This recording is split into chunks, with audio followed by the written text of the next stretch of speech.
Let's talk. Giles Brown.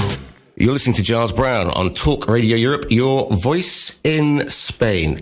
Fentanyl, Death Incorporated, is a documentary that dives into the global fentanyl crisis with insights from leading national and international experts, including Dr. Robert G. Marbut Jr., former White House homelessness czar. This documentary uncovers the supply chain, overdose epidemic, and solutions for a growing tragedy. Delighted to say that Dr. Robert Marbut joins us live on the line now. Dr. Robert, good morning to you.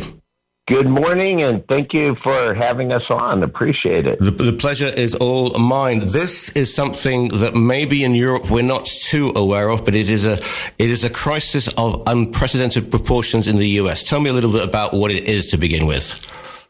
Well, first off, fentanyl is the most dangerous, lethal drug ever invented by humankind in terms of something that started out as a medical drug that's really become an illicit drug.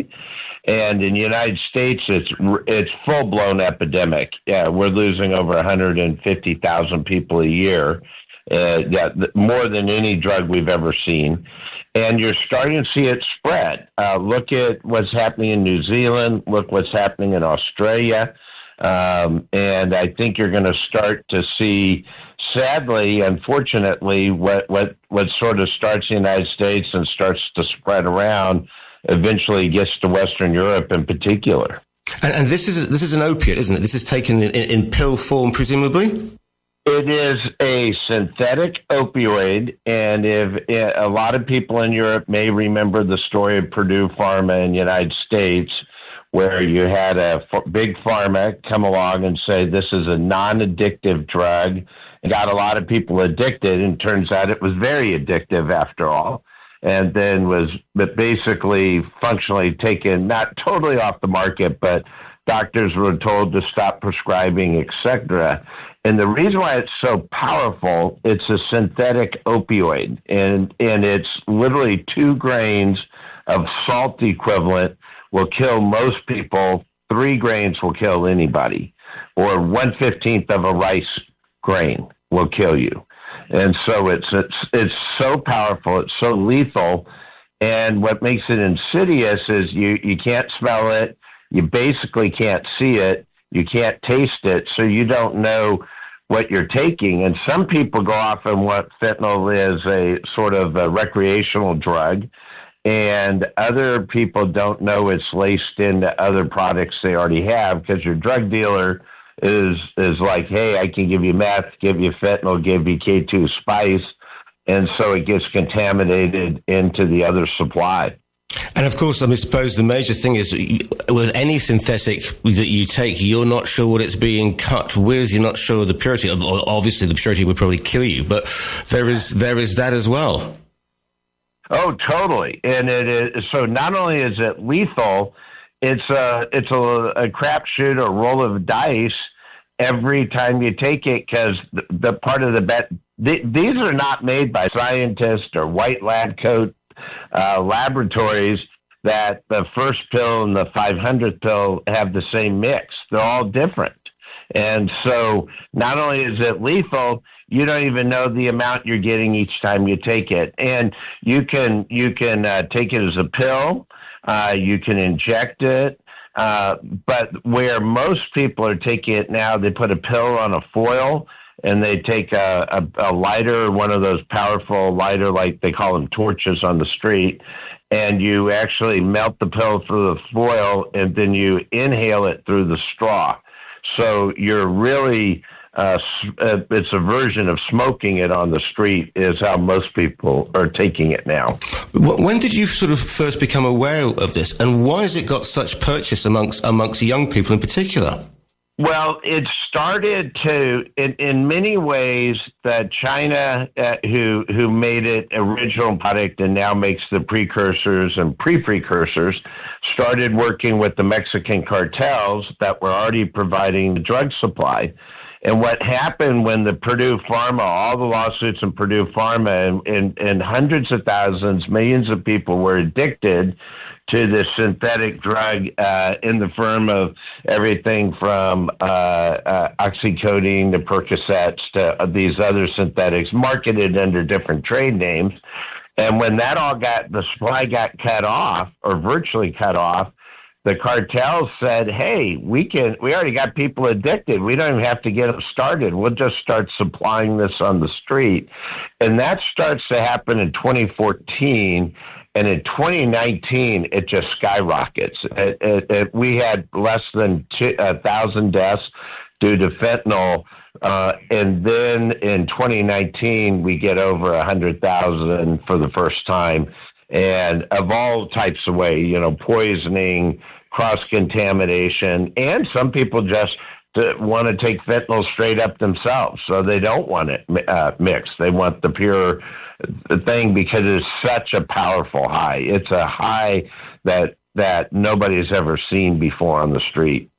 And when you're talking about sort of drug abuse or taking a pill, to get a natural high, the common misconception is the junkie or the person using heavy drugs is like the alcoholic. It's the guy on the corner of the street, the wino standing around an upturned oil drum. But the reality is that a lot of the people who've been caught up in this, and a lot of people who've died, are like young people from good households taking one for the weekend, and then the next thing you know, we've got a fatality on our hands. You're exactly right. This drug is so powerful, it doesn't discriminate by income, station in life, class of life, neighborhood, race, ethnicity, gender, age. In the United States, this is the number one killer, 18 to 45, full stop. No caveats. Normally when you hear a researcher, a wonky person like me on, they go, it's the number one killer, on blue moons and on Thursdays, or some caveat. This is the number one killer, period, 18 to 45. It's the growing killer of children 0 to 4. Think about that, 0 to 4. They're not calling a drug dealer. They just have fentanyl dust on the kitchen counter of somebody using it in their household or on a park bench, and they pick up a foil thinking it's a wrapper or their hamburger falls on it or a candy and goes. And then furthermore, there's some pills on the market that are made colorful like the candy skillets. And they look very, very similar to that by purposely being made of color. So it's sort of like the cigarette companies that used to market to children. The dealers of fentanyl are starting to market to children, not knowing what it is. Yeah, I get that. Just thinking about the economics of it. I mean, I don't know if you know, but if I wanted to go out and buy a tablet, a pill? I mean, what are we looking at, and what's the markup for example? I mean, are we $50 here, $100? What is a pill? Is there such a thing? And that's what even makes it even, scarier on top of scary, because when it started, the cartels had a business model that was a marked up model, almost like clothing, marked up 200, 300%. Of what it is. And then sometime around 2019, they started going competition. Part of it was because Canada was just starting to get into the business too. So we had Canada to the north, Mexico that was very firmly established to the south. So they started competing. So they've now moved to a volume model, not a markup model. So they go for volume, much like a grocery store is, a high volume, low margin. And so right now on the street, the margin is so thin for the dealer, but they go high volume. You could get one pill for $2 to $3 on the street now in the United States. That's absolutely terrifying, because it's 100. I've read a report saying it's 100 times more powerful than morphine. I mean, that is a stone cold killer if you take a couple by mistake or you get the wrong batch. Oh, it is. Even if you had a good mixed batch that was scientifically designed and all that, even if you did that, it's 100 times more powerful than morphine, as you mentioned, and that's 10,000% more powerful. That's not like a little bit; it is a lot.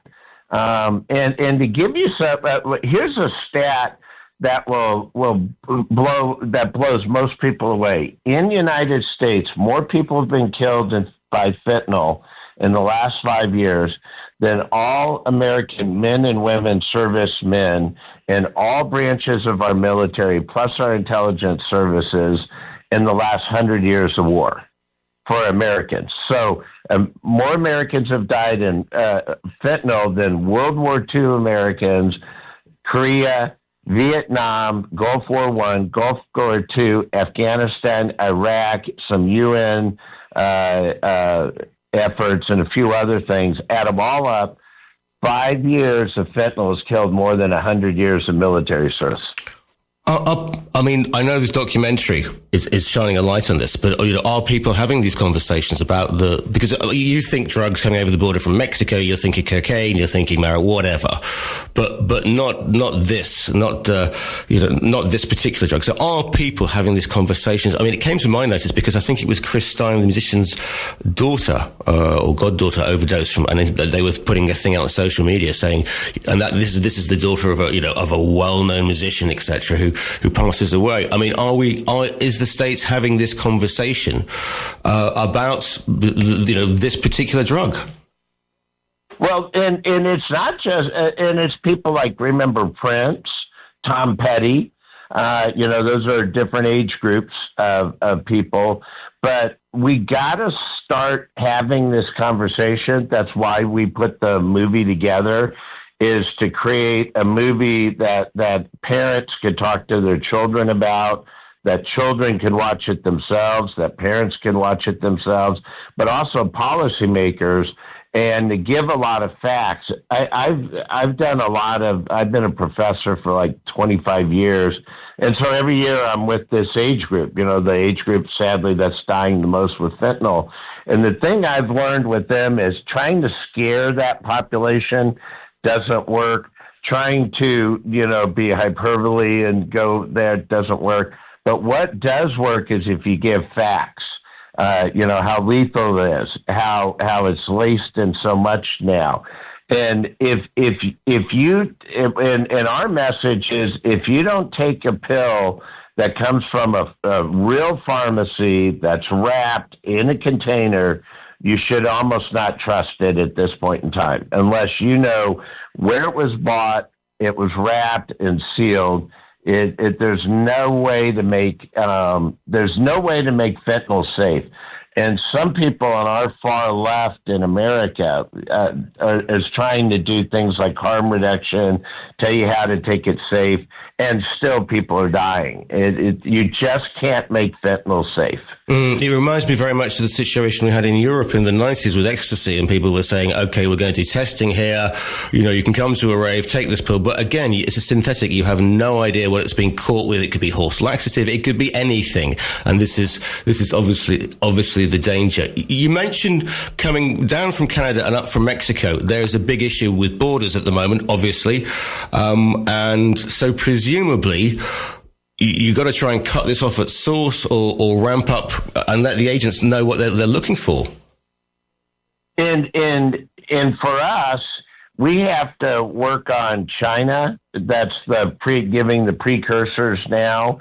We have to work with the cartels in Mexico. We got to work on the biker gangs in Canada. Those are your three sort of supplies part of it.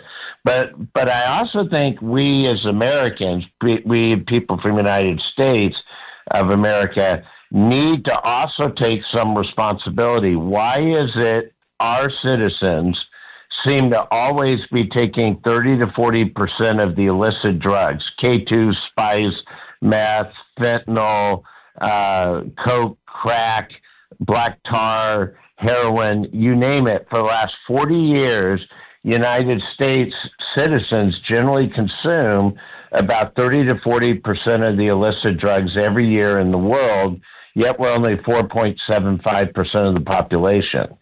So as the former Mexican president, we have him in our documentary, he says, if you continue to consume this much, I'll take out a cartel and another cartel will pop right back up to supply you if that demand is so high. It's so lucrative financially that if we don't stop needing it ourselves, taking it ourselves, that there'll always be somebody to supply it behind that. So I mean, first steps, education on all sides, because obviously we know what happened with Reagan's war on drugs, etc. In the 80s. But there were farmers who were producing these crops because, I know it's a different drug, because it was more profitable. They were forced into it. But if you educate, this has to be surely this has to be not just one nation, but an alliance of nations against this, because eventually, and we can sit over the other side of the pond and go, oh, it's an American problem, but we follow what happens. What happens in the States comes to Europe 5 years, and by the sounds of what you're saying, this is an accelerant. So this will be with us on our doorsteps within 2 years max. And I spent a lot of time researching this over the last year, and you're starting to see fentanyl pop up in places scattered through Europe. A little bit in Paris, a little bit in London. Amsterdam, Berlin. So you're starting to see those beachheads happen, unfortunately. And I would predict in 2 to 3 years, you're going to start having a really serious crisis, not unlike what's happened in Australia and New Zealand, which has really taken off there. And so it will get to Western Europe, and I hope Western Europe will be better prepared than we were in the United States when it happened, because it hit here and deaths just skyrocketed within a year, and people didn't know what to do, didn't know how to do it, and the solutions are sort of we got to do everything. We got to work with other countries to blockade this, to stop it. We got to work with China to take responsibility. We got to work with the biker gangs in China and the cartels. And we got to work with the youth of our nations to say, you got to stop. You can't do this one. This drug is dead. This is not weed. This is not alcohol. This is a totally different ball game, and buyer beware. And so we have to work in all aspects if we're going to get this thing shut down. With the documentary, I know you're busy, so I'll leave you with this one, if I may. This question is the fact that you can scare people with facts and figures. You can say this is a wave coming. Beware. And there are interviews with obviously yourself and leading national, international experts in the documentary. But it's always this is a thing that affects people and families, and it is that hopelessness when a family member has gone in the blink of an eye, basically, over a weekend, and the devastation that leaves behind. And that must be a hard watch, and something that you must have seen over the years. Oh, absolutely. And we have victims, we have survivors, we have family members who are left behind talking about it, because we want people to understand, if you take it, you're probably, an average person probably has 10 to 15 family and good friend connections, and you see how it ripples through. There's one young lady we have in the film who lost one brother. She goes up to Washington, D.C. to testify in Congress. So she's one of the people speaking to the senators and congressmen and women. And while she's in Washington, her second brother dies of fentanyl.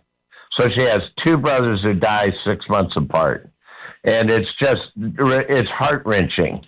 And it's so sad. And that's why, the documentary is Fentanyl Death Incorporated, and we've designed it where it can be seen overseas, all languages, where people will realize, wow, and learn from us. Don't repeat our mistakes in Western Europe. We've really not done this well in the United States, and I hope Western Europe and France and Spain and Germany and England will do it better than we did it. Presumably, you can find it on viewing platforms or on YouTube. I mean, where can people find the film? Concerned parents are listening today. Right now, it is on a platform called SalemNow.com. And then it will be moving to our sort of general market release will be in January, and it will be on a variety of platforms just around. So we'll have a multitude, and and obviously when you go over country lines, you need to have different platforms. So we'll be going through all the different platforms, and we have a website, Fentanyl Death Incorporated, that if you want to see some facts and see some clips from the movie, people can go see that right now. Yeah, I had a look at it, and it is sobering. It is sobering viewing, and I had no idea of the scale of this. The documentary is called Fentanyl Death Incorporated. I advise you all to have a look at this because it is something quite horrifying. Dr. Robert G. Marbut, it has been an absolute pleasure and a warning to speak to you today. Thank you so much for caring about this subject and having us on. Really appreciate it.